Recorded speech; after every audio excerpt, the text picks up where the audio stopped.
Halo teman-teman, perkenalkan nama saya Inti Sihite dengan NIM 230611040152. Pada kesempatan ini kita akan membahas tentang peradilan militer. Nah, apa sih pengadilan militer itu?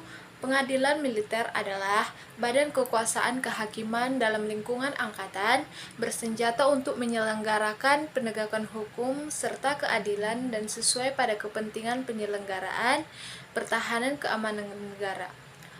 Ruang lingkup peradilan negara itu ada 4, yaitu yang pertama itu pengadilan militer tingkat pertama atau kapten bawah, yang kedua pengadilan militer tingkat tinggi atau tingkat banding yaitu kapten bawah, yang ketiga itu pengadilan militer utama tingkat banding atau mayor ke atas, dan yang keempat pengadilan militer pertempuran pertama dan akhir atau kasasi dan PK. Nah, tadi kan sudah disinggung tentang ruang lingkup peradilan militer. Apa sih tugas dan wewenang keempat pengadilan tersebut? Yang pertama ada pengadilan pertama, yaitu tugasnya memeriksa dan memutuskan pada tingkat pertama perkara pidana yang terdakwanya adalah prajurit atau yang dipersamakan atau dianggap sebagai prajurit menurut undang-undang atau berdasarkan keputusan Panglima dengan persetujuan Menteri Kehakiman dipersamakan dengan pangkat mayor ke atas. Dan yang kedua yaitu pengadilan tingkat banding atau militer tinggi, dengan tugasnya yaitu memeriksa dan memutuskan perkara yang sudah diputus oleh pengadilan militer yang diajukan banding. Dan yang ketiga itu ada militer utama. Tugas dan wewenangnya yaitu 1. Memeriksa dan memutuskan pada tingkat banding perkara pidana dan sengketa tata usaha angkatan bersenjata yang telah diputus oleh pengadilan militer tinggi sebagai pengadilan militer tingkat pertama yang dimintakan banding. Dan yang kedua ada tugasnya yaitu 1. Yaitu meminta keterangan tentang hal-hal bersangkutan dengan teknis peradilan dari pengadilan militer, pengadilan militer tinggi, dan pengadilan militer pertempuran. Dan yang ketiga yaitu memberi petunjuk teguran atau peringatan yang dipandang perlu kepada pengadilan militer dan pengadilan militer tinggi serta pengadilan militer pertempuran.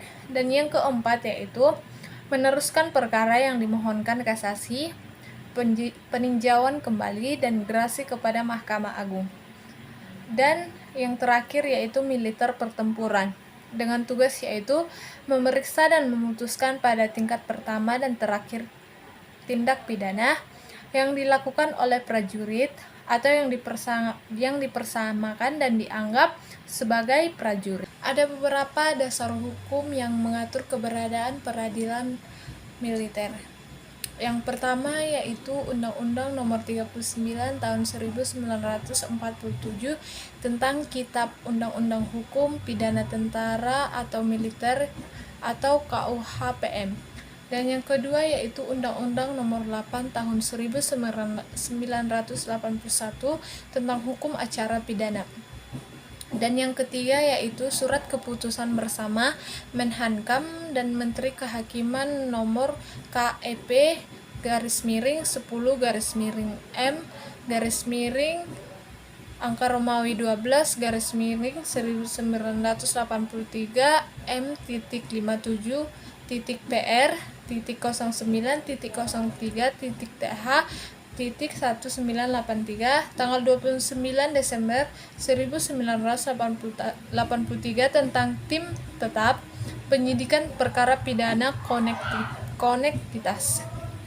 Dan yang keempat yaitu keputusan pengap nomor KEP /01/P angka Romawi 1 1984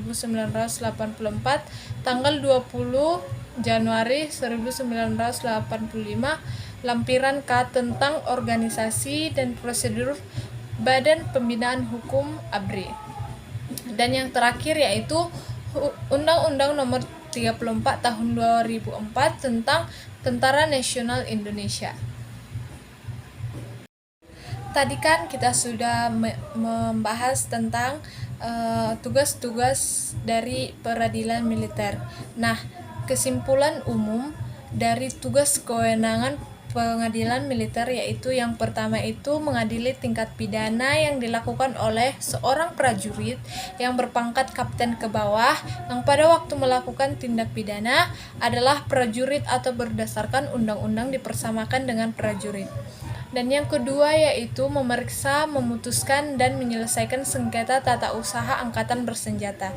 Dan yang ketiga yaitu menggabungkan perkara gugatan ganti rugi dalam perkara pidana yang bersangkutan atas pemerintahan dari pihak yang dirugikan sebagai akibat yang timbul oleh tindak pidana yang menjadi dasar dakwaan dan sekaligus memutuskan kedua perkara tersebut dalam satu putusan.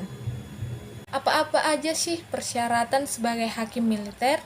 Yang pertama itu yaitu bertakwa kepada Tuhan Yang Maha Esa, dan yang kedua yaitu setia dan taat kepada Pancasila dan Undang-Undang Dasar 1945. Dan yang ketiga yaitu paling rendah berpangkat kapten dan berijazah sarjana hukum. Dan yang keempat yaitu berpengalaman di bidang peradilan dan atau hukum. Dan yang kelima yaitu berwibawa, jujur, adil, dan berkelakuan tidak bercelah.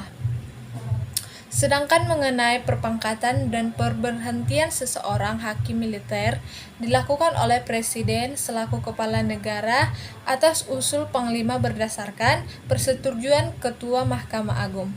Demikianlah informasi yang bisa saya sampaikan, semoga bermanfaat. Dadah!